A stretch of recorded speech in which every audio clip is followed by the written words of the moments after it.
어떻게 사는 것이 가장 안전한 삶이라 말할 수 있겠습니까? 성경은 우리에게 분명한 답을 주고 있습니다. 예수 안에 거할 때가 가장 안전한 삶입니다. 예수 안에 거한다는 게 어떤 삶이에요? 우리가 주님과 함께 동행하는 삶이죠. 내가 주 안에, 주께서 내 안에 함께 거하면서 우리의 모든 삶을 고백하며 맡길 수 있는 삶이 주님 안에 거하는 삶인데, 여러분, 참된 평안을 누릴 수 있는 방법, 오직 예수 그리스도 안에 우리가 거함을 통하여 그 삶이 하나님의 은혜 속에 붙잡힘 될 때 우리가 안전한 삶을 살아갈 수가 있습니다. 그래서 성도는 늘 주님 안에 거하는 삶을 통해서 진리를 발견하고 말씀의 역사를 통해서 우리 삶 가운데 펼쳐가시는 놀라운 하나님의 그 기적적인 삶이 무엇인지를 바라보게 되는 것입니다. 오늘 요한일서는요, 우리에게 먼저 어떻게 사는 것이 그러면 주 안에서 함께 주님과 사는 길인지를 말씀해 주고 있습니다. 오늘 1절과 2절에서 사도 요한은요, 그 첫 번째로 죄에 대한 부분들을 우리에게 말씀을 합니다. 요한 사도가 이것을 쓰는 목적이 바로 우리가 죄를 범하지 않도록 하기 위함이라고 오늘 1절은 말씀하고 있는데요, 우리가 주님과 함께하기 위해서는 먼저 이 죄로부터 우리가 멀어져야 하고 이 죄를 우리의 삶에서 깨끗하게 끊어버려야 하는데, 오늘 그 말씀들을 요한 사도는 전하고 있습니다. 오늘 본문에 번역된 죄는 헬라어 하마라티아라는 단어를 쓰고 있습니다. 이것은 관역에서 벗어나다. 아마 우리가 많이 들었을 거예요. 많은 설교를 통해서 죄는 하나님을 향한 관역을 향해 나가야 하는데 그 길에서 벗어나는 것은 모두가 다 죄가 된다는 거예요. 우리 모든 인생들은요, 하나님을 사모하도록 만들어진 영혼들입니다. 그래서 모든 사람들은 마지막 그 생명의 끝이 다가올 때에 알지 못하지만 그 하나님을 향해서 갈구하며 그 신을 찾게 돼 있다고 말합니다. 여기에 여러분, 이 관역은요, 하나님이잖아요. 목적지가 하나님이 되어야 된다는 거예요. 우리의 삶의 초점이 하나님이 되어야 합니다. 다른 말로 하나님을 향해서만 우리가 그 길을 걸어가야 한다는 것이죠. 그러므로 하나님의 뜻에 어긋나는 모든 것은 다 죄가 될 수밖에 없습니다. 따라서 세상의 법이나 세상의 도덕도, 여러분, 이것이 하나님의 법에 어긋나면 이것은 죄가 되는 거예요. 그래서 수많은 믿음의 선진들은요, 왜 잘못된 법안과 싸우고 있습니까? 왜 잘못된 세상의 그 법치와 투쟁하며 싸우고 있습니까? 이것이 하나님의 법에 위반되기 때문에, 그 길이 하나님의 뜻에 맞지 않기 때문에 싸우며 생명까지도 내어주게 되는 것입니다. 한편 성도가 죄를 범하지 않는 것은 하나님의 뜻이지만, 여러분, 아무도 죄를 완전히 피할 수 없잖아요. 우리 인간의 연약함을 알기 때문에 인간은 연약해서 언제라도 죄를 범할 수 있는 자리에 놓일 수 있고 그 죄가 우리를 유혹하면 쉽게 우리가 넘어갈 수 있습니다. 그러나 여러분, 절망할 필요가 없다라고 오늘 성경은 말씀합니다. 왜일까요? 이유는 예수님께서 우리 모든 인생의 죄인들을 위하여 화목 제물이 되셨고 대언자가 되셨다라고 오늘 본문은 말씀하고 있습니다. 2절에서 예수님은 우리의 죄뿐만 아니라 또한 세상의 모든 죄를 위해서 희생 제물이 되셨으므로 우리 주님을 통해서 우리는 이 죄의 결박을 풀어낼 수 있음을 성경은 말씀하고 있습니다. 그러므로 주님을 위해 우리가 날마다 그 믿음을 지킬 때 반드시 우리 주님은요, 우리 편에 서서 우리의 모든 죄를 사하시고 우리를 이 죄로부터 자유함을 얻을 수 있도록 그 길을 인도해 가는 것입니다. 본문의 말씀을 보십시오. 오늘 우리를 향해서 두 가지의 전제를 던지고 있는데, 먼저는 죄를 짓지 말라라고 말씀합니다. 그리고 나서 덧붙이는 말씀이 뭐예요? 그러나 너희가 만일 죄를 지으면이라고 우리의 이 인생의 연약함을 아울러서 말씀하고 있습니다. 물론 죄를 짓지 말아야 되지만 때때로 우리가 죄를 지을 수도 있다는 것입니다. 이 죄는 우리에게 심각한 문제로 다가오기 때문입니다. 우리는 늘 현실에서 죄를 지으며 살아갈 수밖에 없는 연약한 존재죠. 그러나 하나님 앞에 이 죄를 우리가 가지고 나아가 하나님 앞에 낱낱이 고백하면 우리 주님께서 다 용서해 주시겠다는 거예요.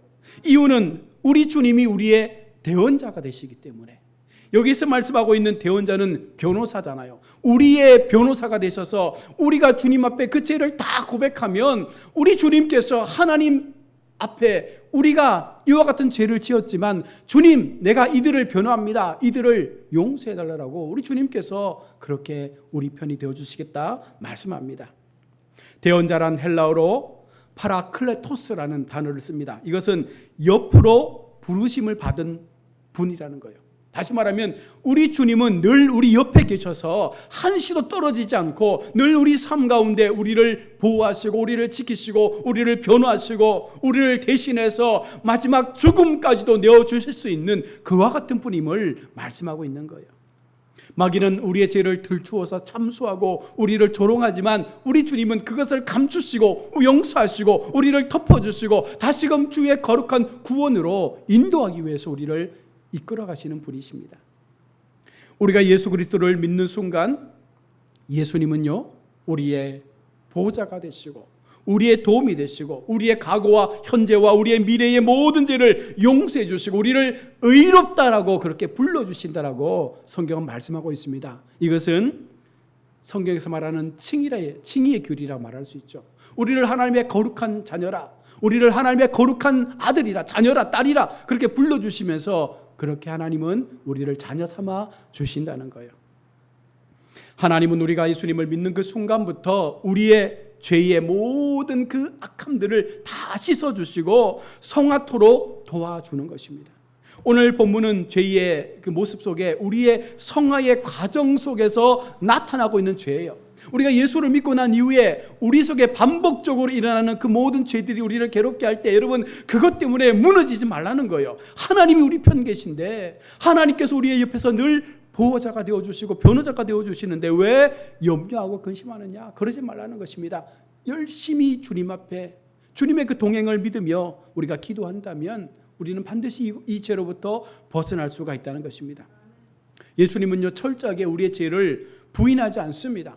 우리는 죄가 나타나게 되면 남 탓, 환경 탓합니다. 그러나 예수님은요 완벽한 정의로 그 죄의 심각성과 또한 우리의 그 죄의 책임성도 인정하고 있는 것입니다. 그리고 결국은 뭐예요? 그러함에도 우리가 이 죄로부터 승리할 수 있는 승리의 결말을 주신다는 것입니다.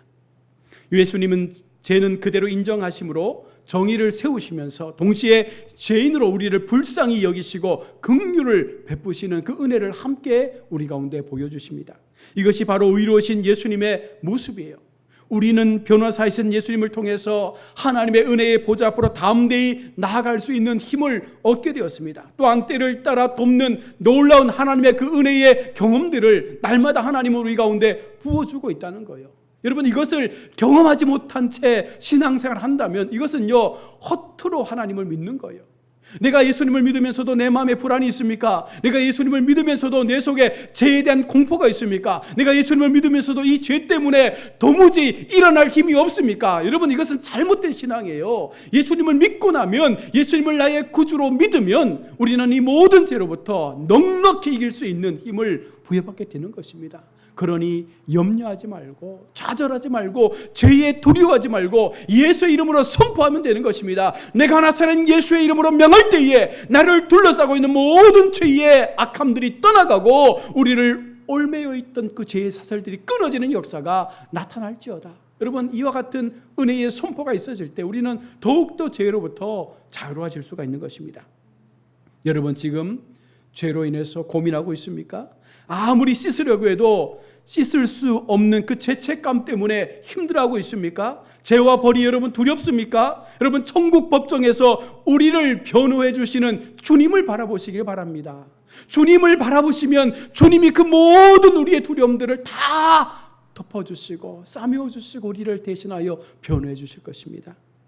우리를 위해 완벽한 변호를 해주실 주님만을 바라보며 여러분 이 땅에서의 삶을 살아가시길 바랍니다. 주님의 완벽한 변호로 하나님은 회개하는 우리의 모든 죄를 용서해 주시잖아요. 죄의 회개를 그 청산한 후에도 여러분 고민 말고 두려워하지 말라고 오늘 성경 말씀합니다. 하나님은 우리의 죄를 다 용서해 주시고 우리를 빛 가운데 교제할 수 있는 은혜로 불러주셨다라고 말씀하고 있습니다. 여기서 우리 한 번쯤 생각해 봐야 되겠죠. 왜 그러면 주님은 우리를 변호해 주실까요? 주님은 어떤 근거로 죄 많은 우리를 대신해서 그 죄를 변호해 주시는 걸까요? 오늘 본문의 문맥을 보시면 1절의 장소는 천국 법정입니다. 그리고 2절은 성전에서의 내용입니다. 1절은 예수님께서 우리의 죄에도 불구하고 하나님 앞, 다시 말해서 천국의 법정 앞에서 우리를 변호해 주시는 거예요. 우리가 죽고 난 이후에 하나님의 심판대 앞에 섰을 때에 우리 주님께서 철저하게 이 사람은 내가 변호합니다. 주님, 하나님, 이 사람은 지옥 갈 백성이 아닙니다. 천국으로 보내야 합니다라고 변호한다는 것입니다. 2절은 예수님께서 우리의 죄 때문에 희생 제물이 되셨음을 말씀하고 있는 거예요. 예수님은 우리의 죄 때문에 십자가의 속죄의 화목 제물이 되어 주셨다는 것입니다. 다시 말하면 성전에서 우리를 대속할 때 우리 주님께서 나를 대신해서 나의 죄를 대신해서 죽으심으로 우리의 속죄의 제물이 되셨고, 그것 때문에 천국 법정에서 우리를 대신하여 변호할 수 있는 힘을 얻게 된 거예요. 화목 제물은 헬라어로 할라스모스인데 이것은요, 하나님의 진노를 달래는 제물이라는 것입니다. 성전에서 우리의 죄를 하나님 심판하실 때 우리 주님께서 화목 제물이 되셔서 하나님의 진노를 달래는 제물 되셔서 대신 죽으셨기 때문에 우리가 지금 이렇게 살아나서 살 수 있는 거예요. 그것이 예수님의 공로입니다. 그것이 예수님의 은혜입니다. 우리가 죄를 지으면 하나님 진노하시지만 그 진노를 돌리는 제물이 바로 힐라스모스, 희생 제물이 되신 예수 그리스도의 그 죽음의 값진 은혜 때문에 우리는 오늘도 이렇게 살아가고 있는 것입니다. 예수님께서 또한 천국 법정에서 우리를 변호하는 근거가 무엇입니까? 예수님은 의로운 분이므로 근거 없이 우리를 변호할 수는 없습니다. 하나님 무조건 용서해달라고 말하는 것은 있을 수 없는 것이죠. 그래서 예수님은요, 자신의 속죄의 제물로 친히 나를 드린 것을 하나님 앞에 고백하는 거예요. 주님, 하나님, 제가 이들 때문에 대신 죽지 않았습니까? 저들의 죄 때문에 제가 대신 죽지 않았습니까? 그러니 저들을 용서해달라고 우리 주님은 하나님 앞에 우리를 변호하고 있는 것입니다. 예수님의 십자가의 죽음은 성부 하나님의 진노를 대신 짊어지시고 십자가 위에서 피 흘려 죽으신 것입니다. 십자가의 죽음으로 하나님의 진노를 돌이켰습니다. 그 죽음이 하나님의 진노를 달래고 하나님의 용서를 우리 가운데 확보하는 근거가 된 것입니다. 예수님은 자신의 화제의 그 제물을 통하여 죽음으로 우리의 모든 죄를 용서하는 그 용서의 길을 열어주셨습니다. 예수님은 자신의 의로운 삶과 하회의 죽음을 통해서 의로우신 하나님께서 요구하시는 그 정의를 실현해 주셨기 때문에 하나님께서 더 이상 아무 말 없이 조건 없이 우리를 다 용서해 주시는 거예요. 그래서 우리가 예수님만이 길이요 진리요 생명이라 말씀하는 것입니다. 우리 예수님은 이렇게 우리를 변호하세요. 여러분, 그 예수님이 지금 우리 옆에 계시는 거예요. 우리 옆에 딱 붙어 계셔서 우리가 결코 죄에 무너지지 않도록, 죄에 지지 않도록 우리를 붙잡고 계신다라고 말씀합니다. 여러분, 우리가 하나님 앞에 믿음으로 나아간다는 것은 결국은 예수님의 동행을 통해서 우리의 삶 속에 가장 안전한 거처가 바로 예수님 안에 있음을 믿고 늘 주님의 동행을 우리가 날마다 꿈꾸며 기도하며 하나님 앞에 나의 삶을 맡겨드리는 그 믿음의 걸음들이 계속해서 나타날 때 우리는 가장 안전하고도 행복한 삶의 시간들을 살아갈 수가 있는 것입니다. 오늘 말씀 속에서 사도 요한이 우리의 죄를 변호하시는 예수님을 이야기하면서 너희가 과연 이 예수님의 사랑과 은혜를 믿고 기억하며 살아갈 것을 고백하느냐라고 어쩌면 묻고 있는지 모르겠습니다. 죄를 짓는 인생이지만, 늘 죄 가운데 넘어지는 인생이지만, 늘 죄가 우리를 공격해서 늘 우리가 부족함 속에서 세상 앞에 아무런 힘도 쓸 수 없는 인생이지만, 그러함에도 우리 예수님의 도우심과 그 인도하심을 통하여 날마다 우리가 승리하는 그 기쁨을 누리며 살아가고 있는 인생인지를 오늘 성경은 말씀하고 있는 것입니다. 예수님의 화목 제물의 그 근거를 통해서 모든 죄를 용서받았습니다. 아울러서 이 죄의 용서는 우리 예수 믿는 우리뿐만 아니라 온 세상을 위한 화목 제물이라고도 말씀합니다. 2절의 말씀을 보시면 그는 우리 죄를 위한 화목제물이니 우리만 위할 뿐 아니요 온 세상의 죄를 위함이라. 결국은 먼저 믿은 우리도 하나님의 은혜로, 그 구원의 은혜로 구속받아 화목제물의 그 놀라운 회복의 역사를 경험하지만 지금도 여전히 세상 가운데 죽어 있는 수많은 영혼들이, 그들이 하나님을 믿고 예수님 앞에 나와 예수님을 우리의 피난처 삼아 기도한다면 세상의 수많은 영혼들도 하나님의 구원의 은혜 앞에 돌아올 수 있음을 말씀하고 있는 거예요. 그만큼 하나님의 희생의 그 은혜가 얼마나 큰 포용력을 가지고 있는지를 말씀하고 있습니다. 그래서 우리는 마지막까지 복음을 전하며 세상에 죽어있는 영혼들을 살리기 위해서 생명 다하여 그들을 하나님께로 인도해야 될 사명을 감당해야 하는 줄로 믿습니다. 그러므로 누구든지 예수님을 믿으면 다 되는 거예요. 이방인들도 예수님만 믿으면 그들도 모든 죄를 용서받고 구원을 얻을 수 있습니다. 이 모든 죄를 용서받을 수 있습니다. 잘난 사람이든 못난 사람이든 가난한 자나 부유한 자나 유식한 자나 무식한 자나 권력이 있으나 권력이 없으나 어떤 사람도 중요한 것은 예수님을 믿느냐 믿지 않느냐, 여기에서 판가름 나는 거예요. 예수님의 죽음의 범위는 온 세상을 위함이라고 오늘 성경은 말씀합니다.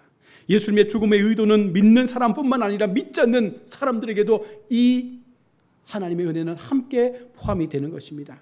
결국은 우리가 먼저 믿은 우리가 하나님의 사랑을 가지고 또한 그들도 구원해내기 위해서 이 사랑을 전하고 이 은혜의 역사들을 세상 가운데 알리며 함께 하나님의 구원의 자리에 나와 예배할 수 있는 이 기쁨의 시간들을 만들어가야 하는 것, 여러분 이것이 바로 성도된 우리의 삶의 목적과 비전이 되어야 하는 줄로 믿습니다.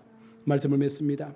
오늘 우리 주님 때문에 우리가 살아났고 우리 주님 때문에 우리가 모든 죄의 용서함을 받았다면 그 용서받은 우리가 어떻게 살아야 합니까? 예수님 안에 거하며 결코 예수님과 떨어질 수 없는 삶의 자리 속에서 끝까지 주님을 붙잡는, 주님과 동행할 수 있는 삶의 그 은혜 속에서 나는 할 수 있습니다. 주님 안에서 나는 할 수 있습니다. 주님과 함께라면, 이 마음을 가지고 세상을 살아갈 때 반드시 하나님께서 우리의 모든 삶의 그 여정에 끝까지 우리를 붙잡고 동행해 주시는 놀라운 그 구원의 역사들을 일으켜 주실 줄로 믿습니다. 그 믿음 가지시고 남은 한 주간도 더욱더 하나님 앞에 담대하게 믿음의 승리를 이루어 가시는 우리 모든 성도들 다 되시기를 주의 이름으로 축원합니다.